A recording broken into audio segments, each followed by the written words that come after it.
In the year 2004, when Rajini gave a big hit called Chandramukhi, there's one song in the movie which is sung with Prabhu called Annanoda Pattu.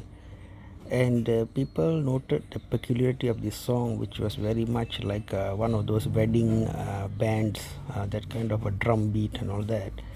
And it was peculiar that Vidyasagar did the music like that.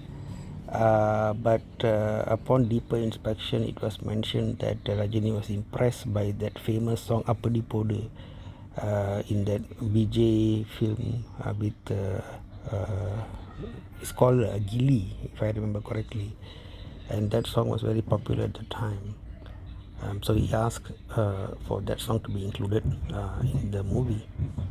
And before that, we had the famous Basha, where in one song Rajini will come dressed like Michael Jackson. We thought that the director was the person deciding that, and we did not feel Rajini needed to copy anybody else or any other icon to present himself, because he himself has his own uniqueness, and we go to Rajini movie to watch him. However, maybe because of the fact that his stardom or his superstardom came about due to a remaking of many Hindi, Telugu movies and so on, especially Amitabh Bachchan's Hindi movies, he always felt the need to copy others even after he became super successful. Yeah, it is possible that somebody gets inspiration from others, like Sivaji Ganesan's antics or Satrughn Sinha's cigarettes and all these things in the beginning. But once you establish as your own brand, the need to copy should come down, right? But regardless of that, Rajini always had a reputation for completed projects. He would always make movies in a disciplined way, does not waste producers' money, and most of his projects get finished except for certain Hindi films and so on. He had that reputation. Whereas Kamal Hassan tend to announce a lot of movies, many of which will get shelved. Even recently, there was a Shabash Naidu and Taliban Irukindran and such films. So it became a peculiar event when Rajini and Kamal collaborated, with Kamal producing and Rajini acting. That somehow lots of stumbling block came into being. Is it that Rajini is hesitating and trying to avoid acting in a Kamal production, but is unwilling to say so because Rajini is too much of a nice guy? Or is it that Rajini is genuinely very concerned that that project with Kamal should become a super hit, so that his friend can feel proud producing him? We might not know for sure. But what is unique is that Rajini has, possibly discarded many directors who lined up to direct this prestigious project. Starting off with Sundar C, who's known to make quick, entertaining movies under budget. And in fact, apparently, K.S. Ravikumar was in discussions before the announcement of Sundar C. But suddenly, getting rid of Sundar C after the announcement seemed very, very peculiar. It's very rare such a thing happened. Was Rajini so anxious to maintain his crown or to get the momentum of victory after what happened with the Veteran? Because after Jailer gave him how say like almost a pan India level of a hit, Jailer was, Veteran and then Coolie really underperformed. In fact, Kamal wanted to produce Rajini with Lokesh, the director, before the team decided to go for Vikram, right? And the rest is history. So after the success of Vikram, Rajini became convinced that Lokesh could do a good job. But however, Lokesh, the Kamal fan, ended up intentionally or not, sort of derailing the career of further derailing the career of Amir Khan, Nagarjuna, and also somewhat Rajini in that movie, where he was given all the resources he needed, so that he cannot give an excuse for underperforming film.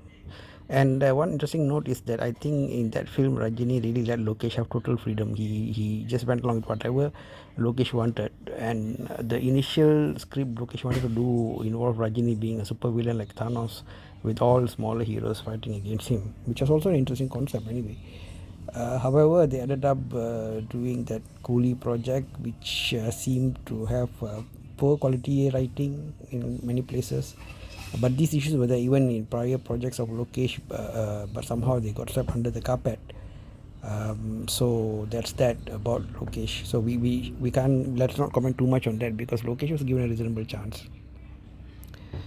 However, when it came to Desing Periyasamy, who proposed sword and sandals or a king-based story to Rajini, Rajini did not outright reject him but kept him waiting for quite a while. If Rajini really knew that his body physically has difficulty doing it, then he should have just said no. Or with all the new technology that is around, he should confidently gone forward. I think, interestingly enough, compared to the way he acts on screen, Rajini seems to really lack courage. We do not know why is it so. Maybe because he was very brash in his youth, he became too mellow, or is it the spirituality? So he still seems to be very scared to make decisions. And as we all know, his political journey also, if he had been decisive during the many opportunities he had, things could have been very different. But he hesitated and he got confused, and so he how to say, did not take the political plunge. He thought that people attacking him as non-Tamilian and loss of his friendship with the existing political leaders would be too much of a unwanted risk. However, it backfired when somebody who also took criticism, Joseph Vijay, various criticism, he took a lot of hits, but he had that I can't use the word vulgar word. He had the courage to stand and face the election. Right? Maybe it's the foolishness of youth, but he did it. So after that, Sundar C, we also thought maybe Sundar C is the one due to politics who left. Many of the times, things were made to look as if it's the other parties who are the people behind why the directors got dropped. And then CB came in, and CB was in fact announced, and even Sivakarthikeyan, his friend, made fun of CB being the Rajini's director and all this kind of thing. And so some people felt it was not fair for CB to be put out like that as a director and then suddenly dumped unceremoniously like that. In fact, Rajini himself has mentioned during Jailer program that he was concerned that if he suddenly rejected Nelson, it will affect Nelson's future as a director. So if Rajini has this much of concern, why did he so easily discard Sundar C, discard CB Chakravarti, or even K.S. Ravi Kumar before that, that we do not know? So is he so scared or so worried or so under stress now that he's just not following his own rules of taking care of the young directors, right? But we hope, we are knowing Rajini, that he will give them maybe a chance in the future for both CB Chakravarti, Desing Periyasamy, and some of these other young directors, lots of potential.